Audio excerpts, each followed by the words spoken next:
Welcome to a very special edition of Acton Unwind, an ongoing conversation on a free and virtuous society. I'm still your host, Eric Kohn. And for this very special edition, we are going to be discussing the fourth season of the Netflix show Stranger Things. So it should go without saying that if you are a fan of the show and have not finished watching the season yet, stop this episode right now. Finish watching it. Drop whatever it is that you're doing. Even if you're driving, pull over, finish streaming it on your phone, and then you can resume listening to this podcast episode. But even though this is a special edition of this podcast, all the same rules apply, such as I want to ask that if you're listening to us on our website, that you navigate to the show notes for this episode, where you will find a link to subscribe directly to Acton Unwind at Apple Podcasts, Google Podcasts, Spotify, or anywhere else where you listen to find podcasts. And if you like this program, please leave us a 5-star review at Apple Podcasts so as to help more people find our show. For this very special episode, and I don't mean that in the way that TV series usually mean very special episodes, like it's going to get very serious here in a minute and there's a deep moral lesson. Oh, there may be moral lessons, so maybe I do mean it in that way. For this very special episode, I'm joined by Dylan Pahman, executive editor of the Journal of Markets and Morality and a research fellow here at Acton, and Daniel Baas, Acton's media production specialist, the producer of this fine podcast, the man who's normally behind the glass, here on the other side of the glass with us for this conversation. So perhaps the best place to lead into this, there's, I think, a number of reasons why I wanted to talk about it, because I think there are plenty of fluff shows out there that don't really have all that much to say. And I thought that there were some interesting things and have been some very interesting things in Stranger Things over the first 3 seasons. But I thought this 4th season was particularly interesting. So, of course, if you're listening to this, I imagine you're already familiar with the premise of the show. But, of course, there's all of this supernatural happenings around the small town of Hawkins, Indiana. Some of it, again, is drawn from things that happened in American history, such as the, 11 and the characters. They make reference to the MK Ultra experiments there. So there's a lot of interesting stuff surrounding it. What always appealed first and foremost to me, the Duffer Brothers who made this show, is they managed to do something that I just thought was fascinating. They set a show in the 1980s and perfectly captured like just the essence of the 1980s and the feel of the 1980s. And they did it while, at least as I watched the first season, it always felt to me like it could have been a show from the 1980s. But for the advanced production values and special effects, it felt like it could have been a 1980s show. And it was just clearly, this is an era of television and entertainment that they've loved and embraced. But I think the best place to lead in on this is, Dylan, you wrote a piece for us about some of your takeaways from season 4. So why don't we start there and then see where we go? Sure. Yeah. So my post was there's I guess I'll back up. There's basically 3, I guess kind of 4 parallel storylines all happening, all interrelated, although we'll maybe talk about that in a bit of how well they were related to one another. But you have the kids in Hawkins. They're not really kids. They're teenagers at this point. Some of them are actual adults, such as fan favorite Steve, who works at the video store now. He's graduated from high school. He's a young adult. The biggest suspension of disbelief that this show demands is not that any of these supernatural things could happen. It is for me to believe that people who are clearly like 21 years old are high schoolers. Yeah, well, so Steve is not supposed to be, but yeah, right. Occasionally some of the, although with Eddie, a new character this season, part of his backstory is that he is failed to graduate more than once. So, yes. and you know, to be fair, like I feel like every school it does have that student who's like going on their 20th birthday or whatever. So, so they found ways to make it work. It's not quite 90210. We haven't made it to 90s nostalgia yet, where everyone's like 34, but they're high school students. But so that's so what's happening in Hawkins is there's a series of deaths and it turns out, I think, to be all high school students. And mysterious Eddie, the new kid, who is kind of this outcast Dungeons and Dragons dungeon master guy. Metalhead. That's how the kids from the previous seasons get to know him. Yeah, he's a metalhead. He gets blamed for these murders, and so he's kind of on the run, and they're trying to help him. And there's this big mystery behind what's going on. The kids have this past experience with what's called the Upside Down, this shadow dimension of evil horrors that's constantly, breaking into Hawkins and into our world through it. And they, of course, have connections to 11, also known as Jane, who is now living out in Colorado, I believe. California. Or California. Okay. Yeah, California, with the Byers family. So you have Will and Jonathan out there with 11. You have all of the previous kids. So Lucas, I'm going to forget their name. Dustin. Mike, yeah, Dustin. They start, at least in Hawkins, although Mike very quickly, I think in the second episode, ends up out in California. And then you have the older, the older sister, older brother generation as well. So they're trying to figure out what's going on with these murders. In the meantime, you've got everything going on with 11, which we can get into later. And then you have this one last loose end, which was like an after credits loose end from the season 3. At the end of season 3, local hero, police chief Jim Hopper seems to have died. But you get to the very end, and it turns out, no, he's not dead. He's in a Soviet prison. This is the Cold War still. It's the 1980s. And apparently the Soviets have one of these terrible horrors that they're keeping at this prison. It's not clear what's going on. You just get kind of this teaser. So his story picks up. 8 months later, he is just stuck in the Soviet Union in a prison camp, working on an escape. So that's where my post focuses, because you have this fascinating interaction between there's this corrupt guard named Enzo, and then there's this smuggler named Yuri. And there's, of course, Winona Ryder and this other character, Murray, who's the conspiracy theorist from season 3, who comes to help her and help her break Jim Hopper out of a Soviet prison.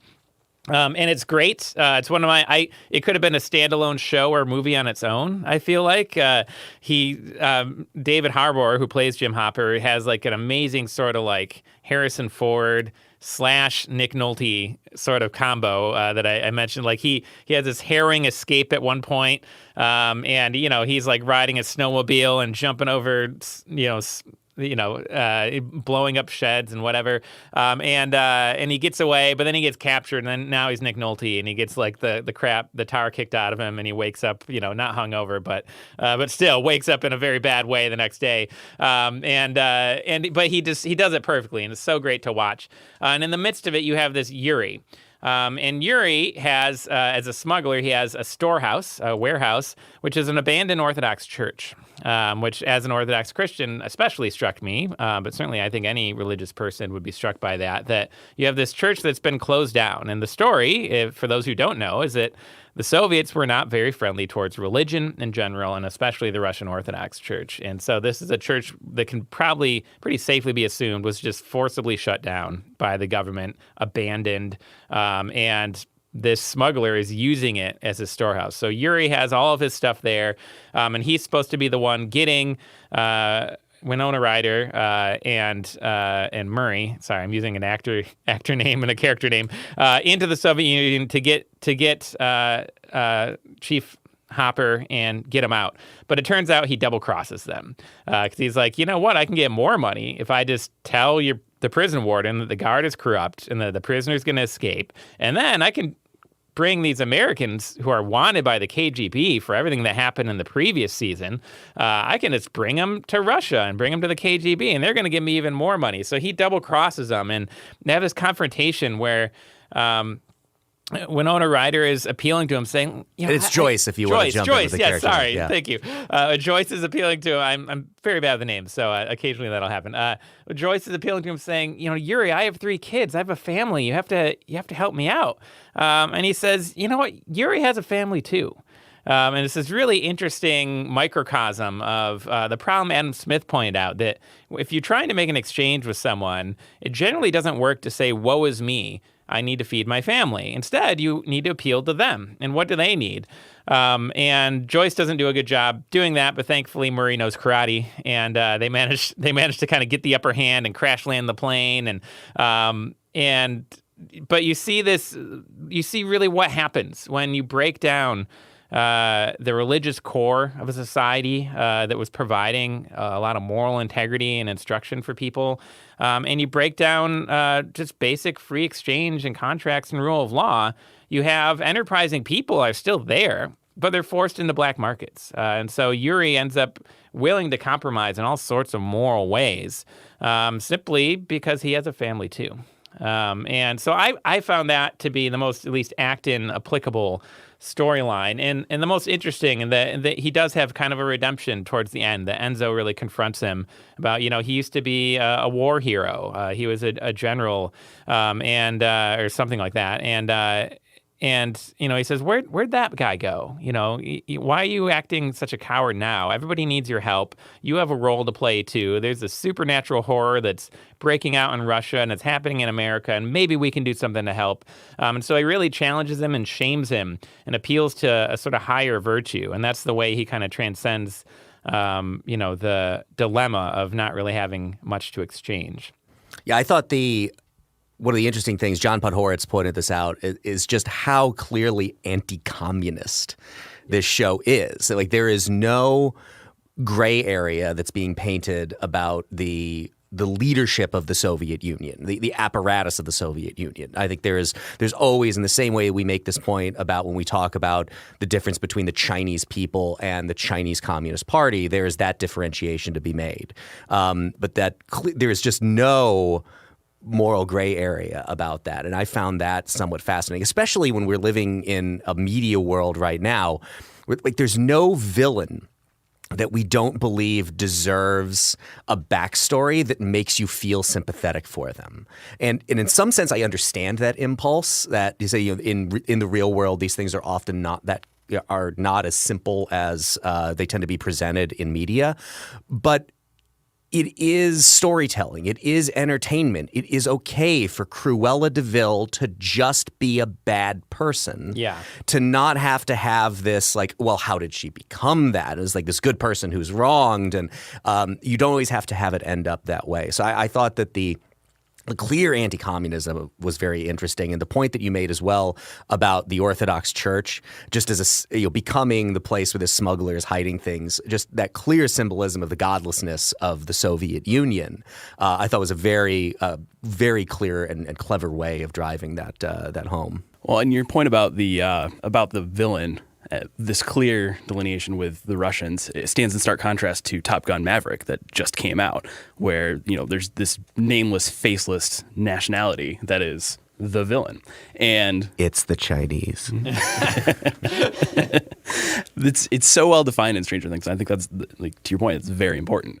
I will say, in addition, it is anti-communist, and that same is true of season 3. Jordan Ballor had a great post last year about that that we could probably add to the show notes. But it's also, I think, just anti-authoritarian. So I think the highest civil authority the show's writers want to trust is police chief. Right, and local police chief. The show is pro-federalist. Yeah, I love it. The mayor in the third season was corrupt, right? And you get into this season, the FBI is torturing people, and it's not to say that there's no good guys in government, but it's very skeptical of government use of force in general. And, government bureaucracy and agencies, these kind of faceless entities that bear this, very formidable and powerful force in society, they usually are not painted in a very sympathetic way. One of the other storylines that stuck out to me very early in the season that I love that they were taking this on is the way the dynamics of the high school work, and that you have the dorks and the nerds who have been mostly the kids that you've been following around. And then you have the one who is living in both worlds, Lucas, who is on the basketball team, but he's not a prominent part of it, but he's still part of the group that plays Dungeons and Dragons. And now that they're in high school, you're seeing how those social dynamics typically work out, that they've gravitated, the Dungeons & Dragons kids, to Eddie, this presumably 20-year-old, failed to graduate a couple times, metalhead.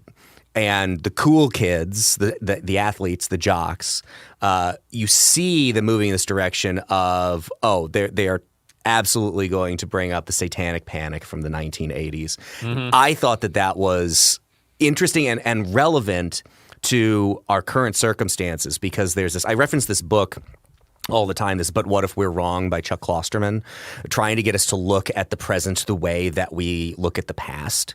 And I think this is another example of how we would benefit from that there are plenty of moral panics that I think persist in our society right now. In fact, I was just started to listen to an episode of the New York Times podcast, The Argument, where Noah Rothman from Commentary is the guest, who has a book out called The Rise of the New Puritans. And Jane Coaston, the host, is arguing with him about these kind of cancel culture mobs. This is all moral panic stuff. Mm-hmm. And it's similar to at least in its motivation, and I think its ethos, to the Satanic Panics of the 1980s. And one of the things that I thought really struck me in the last episode, right? So there's this great, and we'll include a link to it because it works even if you haven't watched the whole season. This great, just absurd enough to be funny but still be awesome part of the final episode where Eddie, and they're all in the upside down, this other dimension. He's on top of his trailer in the upside down playing Metallica's Master of Puppets. It's just an absolutely awesome scene. And there's like lightning and crazy right. It's like, vampire bat horrors going demon bats and all of the stuff that is flying around him. It is incredibly awesome. And as they, after they get safely inside the trailer, Dustin says to him, most metal ever. And what stuck out to me about that is someone who is a fan of Metallica. If you look at the lyrics of Master of Puppets, again, Metallica, just like a lot of other metal bands at the time in this Satanic Panic period, you got this, they're somehow representing this like satanic message. The message of Master of Puppets is quite literally, don't do drugs. That is the Master of Puppets pulling your strings. It's Nancy Reagan put a song. It basically is. It becomes abundantly clear in the second verse with the line, chop your breakfast on a mirror. And it's talking about how the drugs come to control you. Particularly, I think they had a friend who was a heroin addict. And even the structure of the song itself, that there's this very melodic guitar solo portion in the middle that is supposed to represent the kind of like the release that you feel when you inject heroin or you take one of these substances. Like all the problems seem to dissipate, everything seems to be fine and great, and this it comes out of that guitar solo, a very melodic section, into this metal chugging, which is again meant to symbolize that the problems always come back. This is not a way to actually escape from the issues you have in your life. It is a way to ruin your life. And it is just hilarious to me, how this is one of the bands that was regarded as just a danger. You've got, again, 1980s, Parents Media Research Council and Tipper Gore and Hauling D. Snyder and Bob Denver and all of these people in Frank Zappa in front of Congress about the dangers presented by music. And quite literally, the message of the song is, don't do drugs. I just thought it was hilarious. Oh yeah, I can add to that. I thought it was a great scene. I had a friend on Facebook, kind of before I had gotten into it, because I just binged it so I could write that blog post, basically. So I waited almost till the part 2 was released, and I went through the whole season 1. But so I had a friend on Facebook, right, and I think she had just watched an episode or 2 at that point. She's like, "Oh man, I hope they lean hard into the Satanic Panic thing and actually make the Dungeons and Dragons games be what is conjuring the horrors from the Upside Down," which I thought would have been awesome. And there was a little bit there where I kind of started to wonder if she was right, but then they did not go in that direction, and it's probably for the best that they didn't. But there is a sense in which there was some genuine worry. I mean, it might seem kind of silly, but there are at least certain cultures. I mean, this is the same time that Christian fiction is turning in this kind of direction. It's becoming a big thing, and it maybe more in the 90s, but very much has this idea of like there are demonic forces at work in your community, and you need to be aware of them. You need to be on alert. So it's something that is very real, very live option to a lot of people, and certainly was at the time. And it's so great and so natural of an inclusion in terms of cultural trends for the show. Yeah, absolutely. I mean, you see the prominence of those kinds of movements and happenings. I think you could even possibly draw something like QAnon into it as well, where you've got this belief in these kind of powers beyond our control. I mean, it comes back to, and I next week I'm recording a podcast episode for Acton Unwind on the psychology of conspiracy theories, which I'm very much looking forward to that conversation. But it is ostensibly like we believe in these conspiracy theories. Like the Satanic Panic was ostensibly a conspiracy theory. Anti-Semitism is one of the oldest and broadest conspiracy theories that I'm aware of. And why do we accept these conspiracy theories? Because, sometimes it starts with a smaller incident, something that may be true, and we just don't want to accept I always use my analogy for this as the Kennedy assassination. And if you imagine a scale, and on one end of it you have John F. Kennedy, a consequential man just because he's president of the United States. And on the other side, Lee Harvey Oswald, this 22-year-old who the Soviet Union didn't even want. And we just don't want to accept. There's something in our brains that says we shouldn't accept that such an inconsequential person can do such a consequential thing and take the life of such a consequential person. And we want to add weight to that side of the scale. So it's the mob, it's it's Hoover, it's Castro, it's the Soviets, it's all these different things, and it's. So your take is that it really was a magic bullet. Do we have to go down this road? No.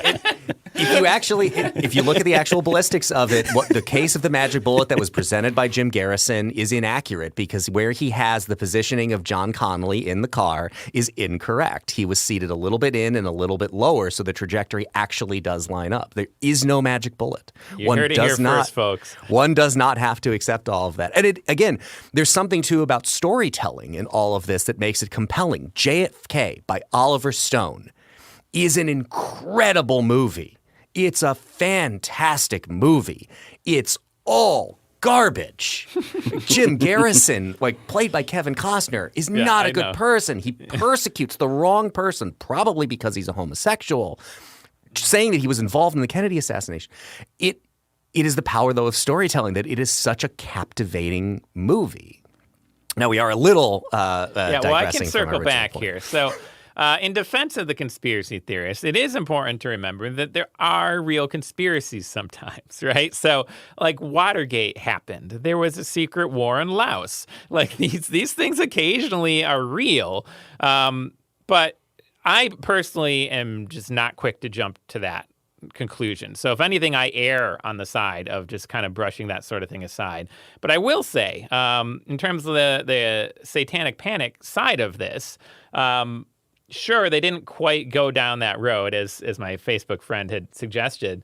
But the whole premise of the show is that there is such a thing as supernatural evil at work in this town, right? So it's not that, and I mean, there's a great scene, and actually I mentioned this. It was the only scene really from a different storyline that I brought in, where there's a student, or there's a town meeting, and the jock, basketball team captain is really traumatized. His girlfriend was the first victim, yeah.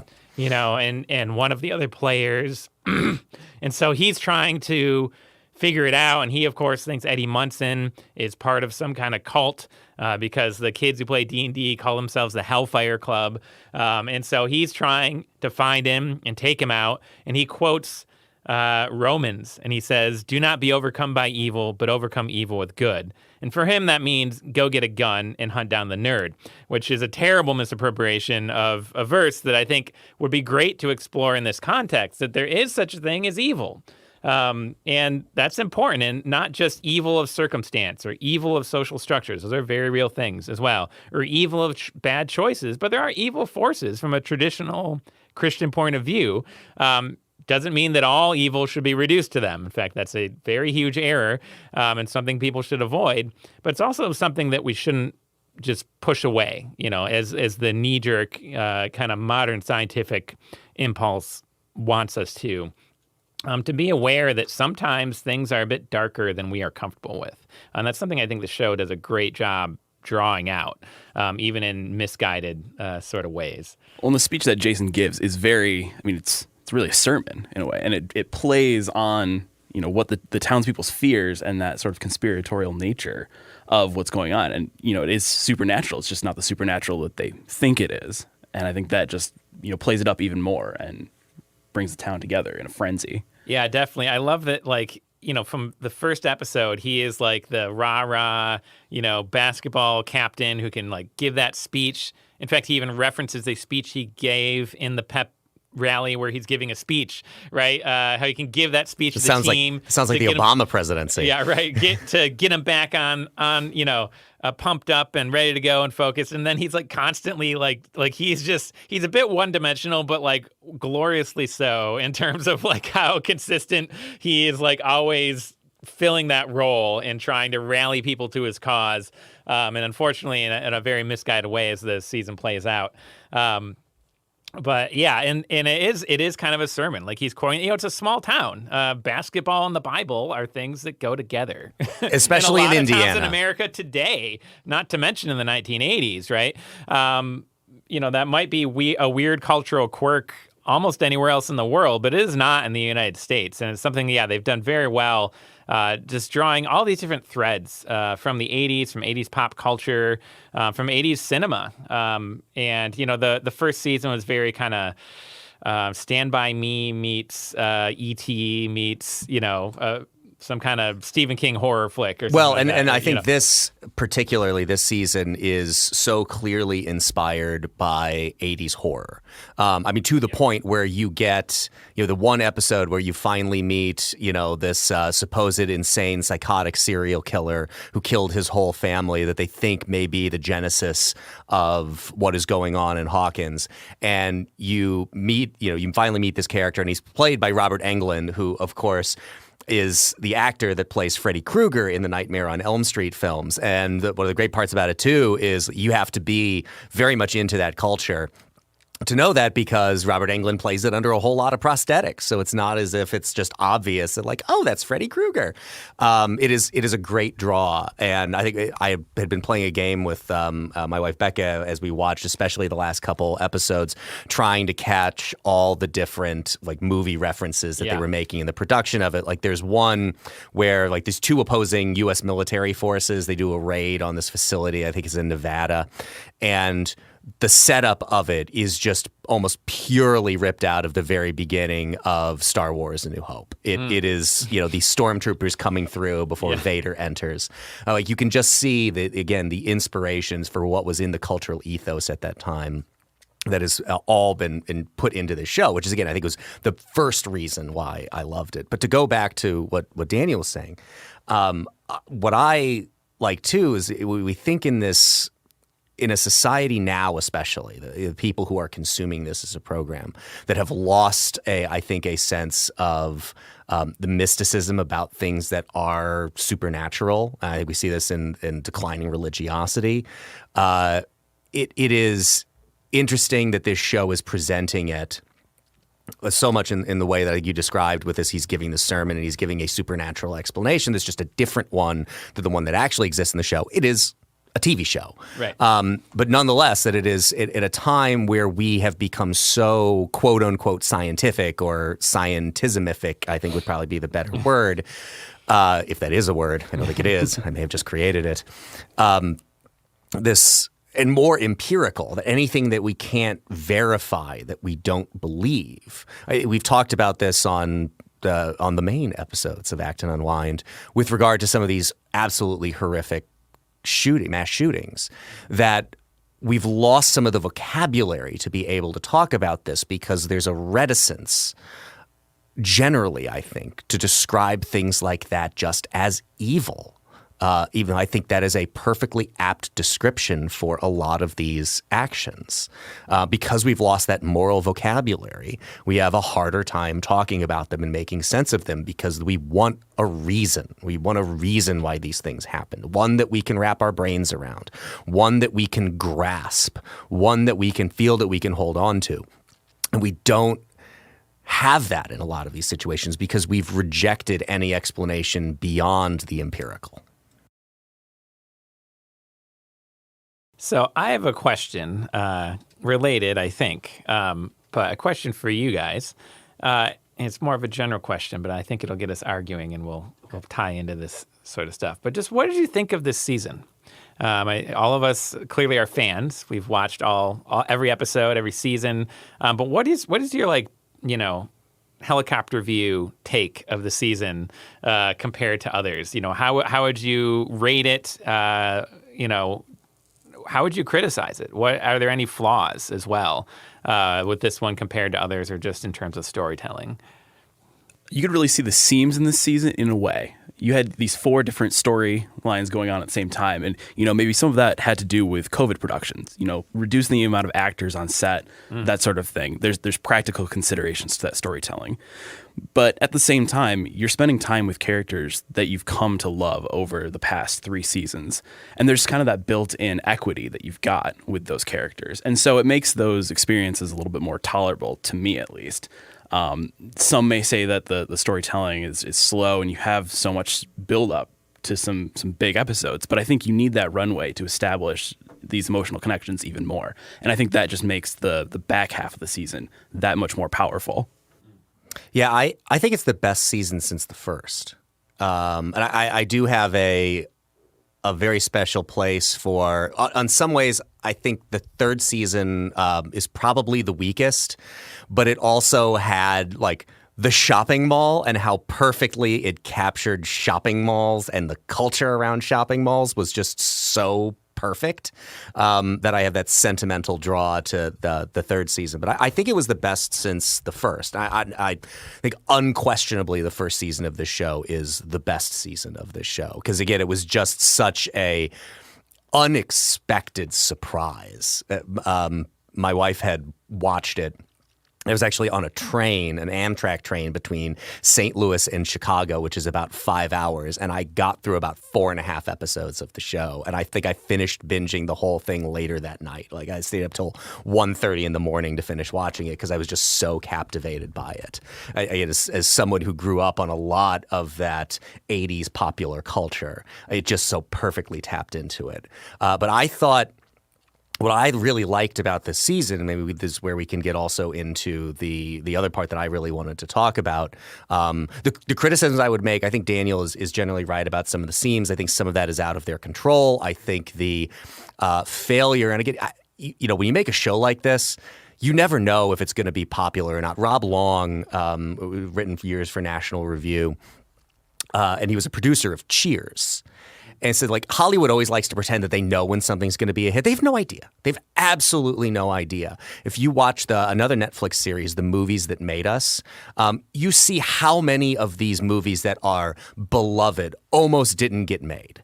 Back to the Future almost does not get made. It only gets made because Robert Zemeckis had this totally unexpected hit in Romancing the Stone. And because he got that, he finally got the ability to make Back to the Future.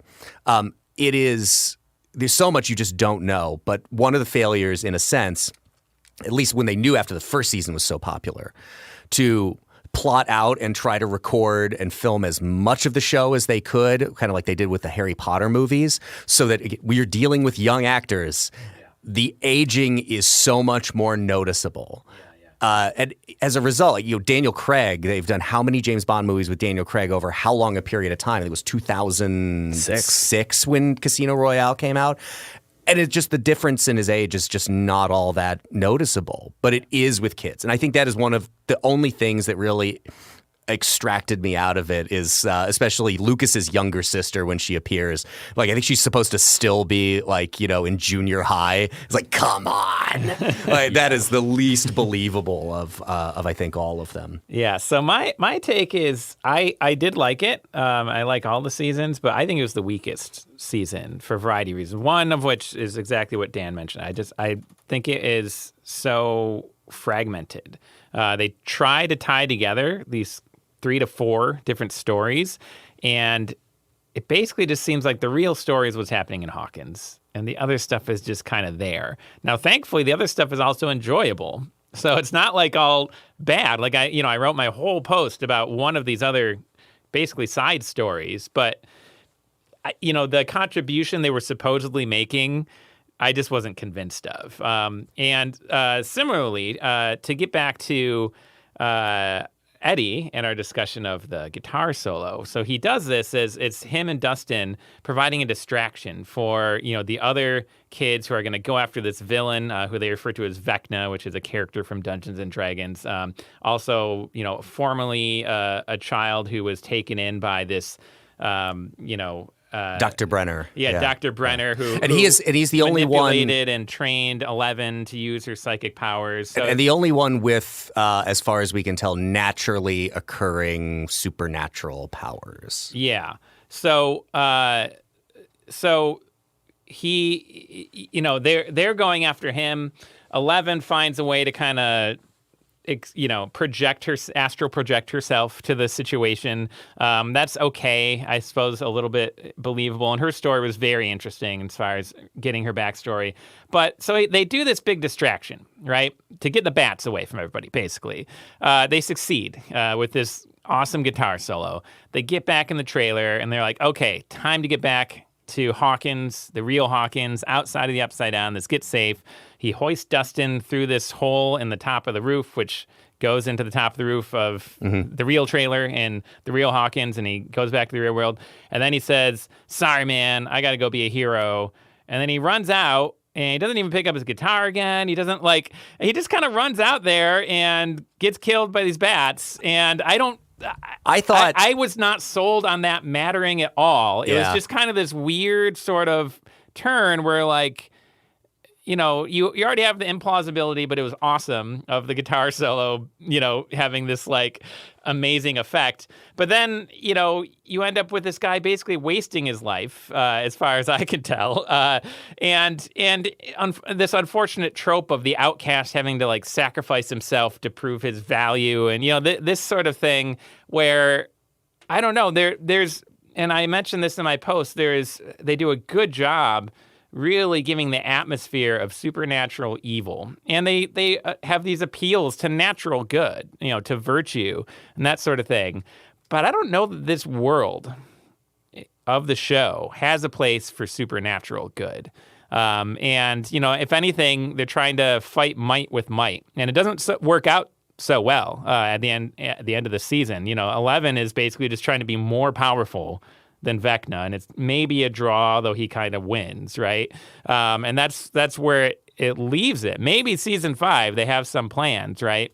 But I don't know if it's a world that can handle that, and that's a really interesting and an unfortunately kind of bleak world that gets back to this point of scientism, right? Even though they have this supernatural evil, they still have a quasi-scientific background to it, although not the whole other dimension, of course. But the idea that, well, how are we going to get good? It's more of an anime solution of we're going to have a clash of beams. We're going to be more powerful. We're going to, that sort of thing. And it doesn't have this, frankly, it doesn't have the overcoming evil with good. It's overcoming power with power. That is a different dynamic, and it's not the same thing. So let me say this. I thought you were going to go about the guitar solo thing in a different direction, which is somebody pointed out that this takes place in 1986. Metallica's album Master of Puppets is released on March 2nd, 1986. And this whole storyline in this season transpires during spring break week. So I think we could assume no more than 3 or 4 weeks later. and Eddie has apparently learned Kirk Hammett's incredible guitar He's a solo. prodigy, man. Yeah, I mean, like that is the real loss of Eddie. There is that this guy may have been like the new Yngwie Malmsteen of the world. He's an incredible guitarist, but I mostly jest here. What I would say is that I largely agree with you about the supernatural good point, but I think this is a way to draw into the part about the villain Vecna that I want to talk about. Is he, when you first meet him, he is an orderly at this facility, and you're only seeing it as 11 is remembering her past and remembering her time at this facility in Hawkins with Dr. Brenner. And this all is getting filled in. So we're all getting backstory on all of this as well. There have been some interesting things to suggest that like Vecna has been the villain all along and all of this, and these other things are kind of his minions. And we don't know a lot of it. Presumably a lot of it will be settled by the 5th season. We'll have to wait and see. When she is in these power competitions, her supernatural power competitions with the other kids, the other numbered kids, he suggests to her to find a memory that, makes her like sad and angry and use that as the source of her power. And the way that I read the way that she's conjuring memories is she's conjuring memories of essentially her birth and of the fact that her mother, troubled as she was, loved her. Is supernatural good. Okay. She's drawing on the good memories in order to, yes, be more powerful or at least be able to match the power of the supernatural evil. But she's not doing it by drawing on the same kind of dark and evilish motivations, the power that supposedly Vecna is using to be as powerful as he is. I like that, but I don't know if I buy it because she's also drawing on the memory of being ripped away from her mother and taken from her. So there's that trauma and that loss that I think she's supposed to be drawing from. But maybe you're right, and maybe that's the angle. Yeah, why not both? So that would be great. I would love to see more of that. That could be a dynamic of, bringing in. To quote Huey Lewis in the News, the power of love. Yes. To give another Back to the Future reference. Okay, so let's go, unless Danny, you want to throw anything in on that. I have another point before I'll get to the Vecna speech, okay? And that is one of the criticisms that I have seen of this explanation is basically we're near the in the final episode, all 2.5 hours of it, which I will say there were other episodes in the season where I agree also on the pacing stuff that like I felt like it was, it's like Stephen King at this point. He desperately needs an editor. I think they probably could have cleaved some time off of some of these episodes. Although I will say for the final 2.5 hours, it was a 2.5 hour movie that I did not feel like I was looking at my watch during. Yeah. So you have this criticism that Mike basically also helps. I think it could support my argument about supernatural good as well. That it is like, we're saved by the power of love, right? That he expresses his love for Elle, and as a result, she finds the ability to match Vecna in the underworld. I know that this is a trope. That again, I am less.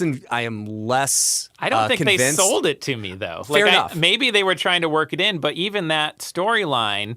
It's coming from this drawing that Will made for Mike. Will is struggling. There's been official statements about this, but it's very clear if you know what you're watching. He's struggling with his sexuality. Mm-hmm. Mike is his best friend. He feels a very close bond to him, and he made this drawing of them, as warriors in Dungeons and Dragons, and Mike is the leader, and he has this heart by him. He says, "That's because you're the heart, not because I love you," right?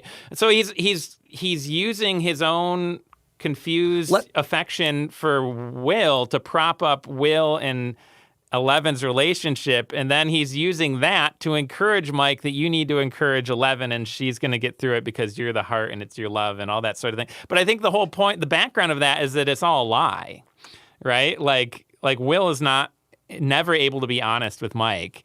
And I don't know. Mike's kind of a wet blanket anyway, so I don't believe his love can be that powerful. Stipulate. I want to make just a broader point about that whole saved by the power of love as a trope, that I find that it is something that is just, whenever it comes up, is almost universally rejected. And I think it is one of the clear bases of and I think only real criticisms that I have meaningfully heard about what is one of my favorite movies, which is Christopher Nolan's Interstellar, that you have that, we can't scientifically quantify love. And I've just never been particularly bothered by this. I think it comes back to the point I was making earlier that I do think there is something supernatural about love. And it can be expressed in very bad ways. Sure. It can be motivated in very bad ways. But I think that this is a way that, again, lacking the kind of, specifically a religious, a Christian, a moral vocabulary in programming like this, to gesture at those kinds of supernatural things and at least give us the ability to interpret some of this stuff in a more supernatural way. So I've just never been bothered by this power of love thing. To again quote Huey Lewis in the News. Oh, yeah, I'm a big fan of the News. Well, and I think where you get more problems with that is more just in storytelling structure, tacking on this montage of Eleven and Max together. They have that relationship in season 3. But that they don't play that up in season 4 at all until they need to. Yeah, right. And then they flash back to it. It's like, oh, we just need to tack on these emotional stakes. They're a country apart, basically, the entire season. Clearly, it can be done poorly. Yeah. That is not. I'm not defending it in every circumstance. Sure. Too. It's like it in a way it reminds me, and especially in the way that you suggested.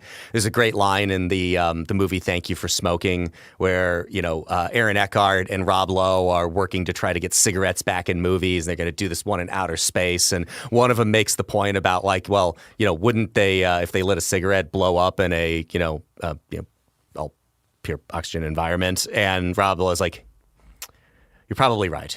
That's all right. It's an easy fix. So just thank God we invented the whatever device, right? So you get those kinds of lazy storytelling fixes. So I will stipulate those points. Yeah, and it can be even well intended, kind of a Deus Ex Machina, right? Where it's like, oh, out of nowhere they've got love, and now they can succeed. So I think you have to play it up a little more. And in their defense, I do think they did it. But the problem is the backstory they provided for it, again, is this kind of lie, not in a malicious sense, but in the sense of, Will really struggling and not knowing how to be honest. And then he kind of takes something that was supposed to be special for Mike and says, oh, it was Eleven's idea. And yeah, I drew it, but it's all about like her perception of you. And so you get this really kind of twisted backstory to it. So they have a genuine backstory, but then it doesn't sell the win for me. And I guess, it didn't actually result in a win. Again, this is kind of their Empire Strikes Back, perhaps, to give an appropriate 80s reference there, that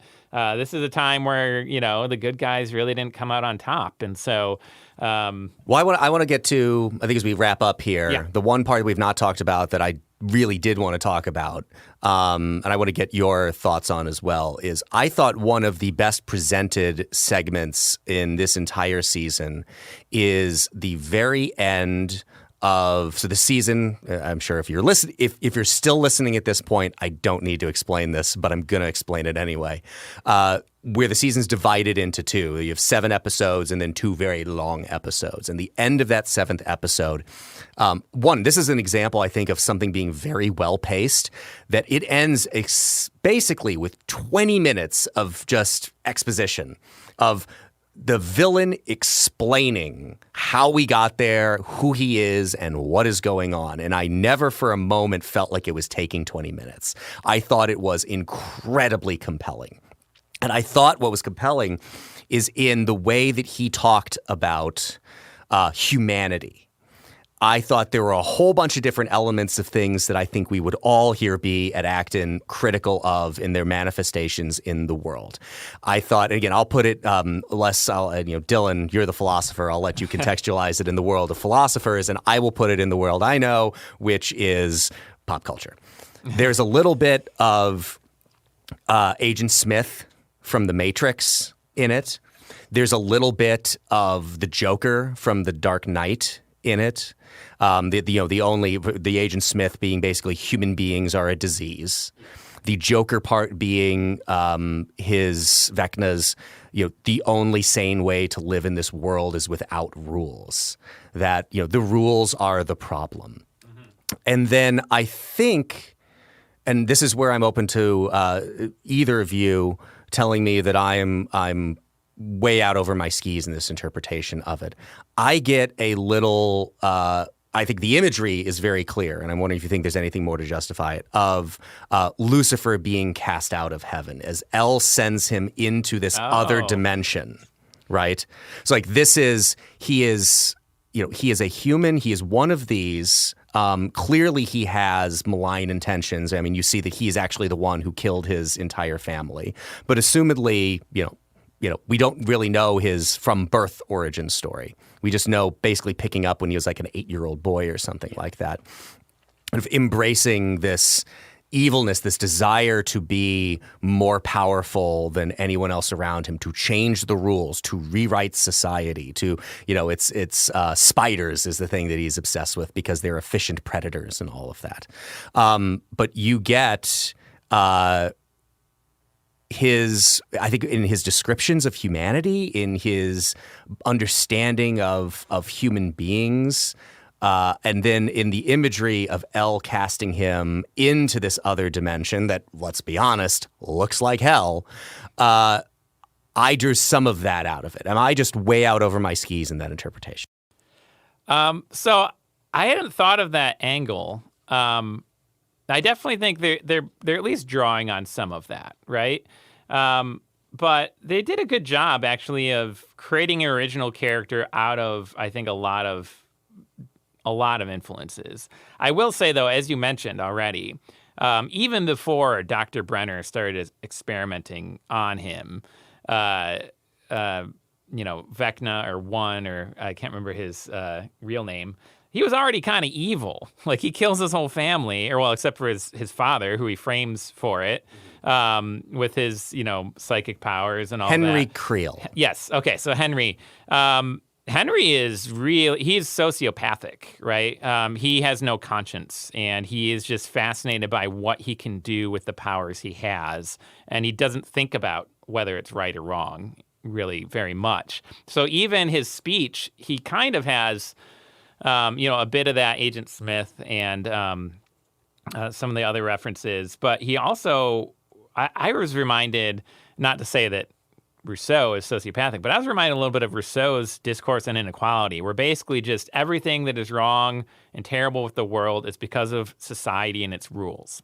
That these have taken us out of our natural, goodness, basically. Now, that's where I think Vecna is very different. He doesn't really care about goodness.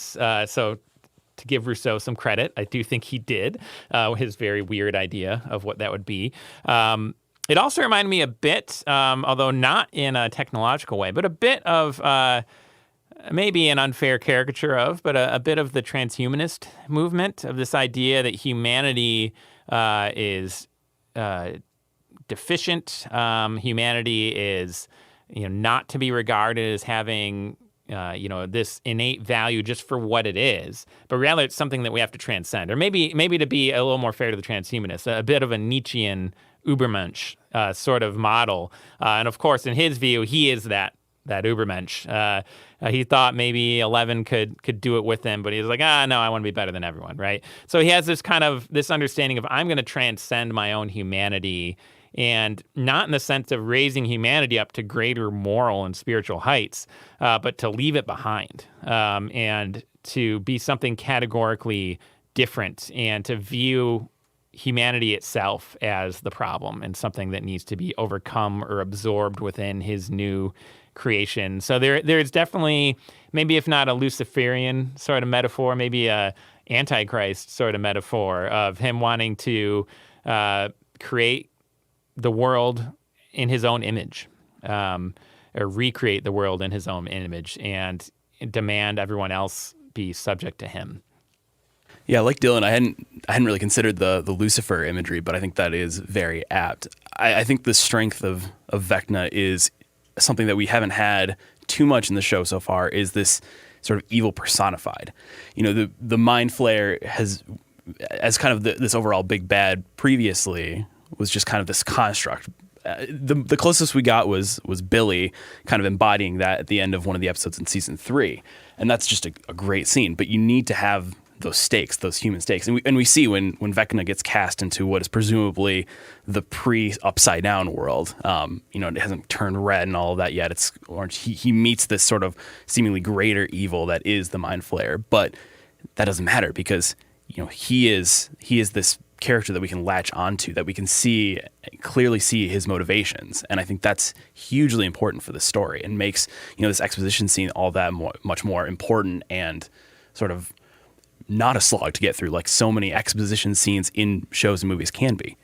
Well, and it tied together so many threads of the story in such a great way. Like Yeah. it was really a good way of unifying.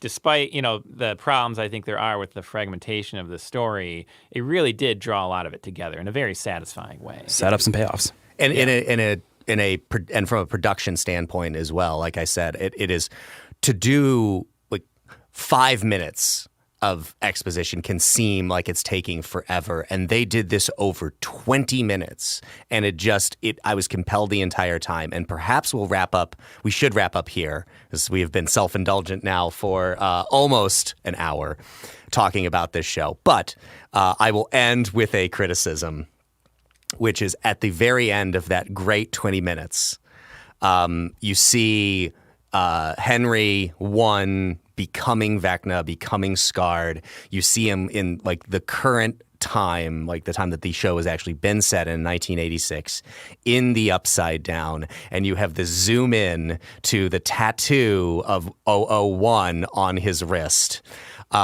which, two thoughts. One, his whole entire body is like scarred and covered in these tentacle things, but it just so happens the one area that has the tattoo is not covered up. Again, just in case for anybody in the audience who didn't get it, like it was just so unnecessary, and it only reminded me of one of my favorite lines from a later season episode of The Simpsons, where they did their take on The Departed, and the last thing in the episode is Ralph, because if you've seen The Departed, the rat is running around everywhere. At the very end of the episode, Ralph just says, "The rat represents obviousness."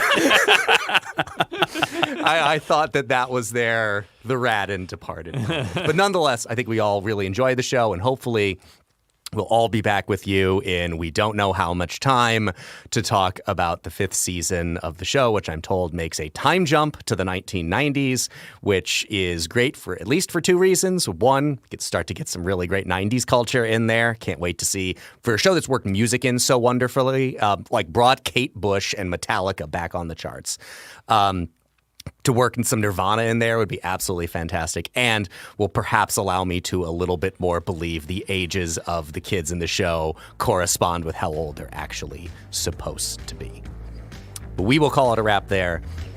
Thank you for listening to this very special episode of Acton Unwind. I'll remind you again, if you're listening to this podcast on our website, please look in the show notes for a link to where you can subscribe directly to Acton Unwind, or just search Acton Unwind on your favorite podcast app. Also, please rate and review us on Apple Podcasts, 5-star reviews only, so that more people can find this show. Thanks to Dylan. Thanks to Daniel. For the Acton Institute, this is Eric Kohn. We'll see you next time.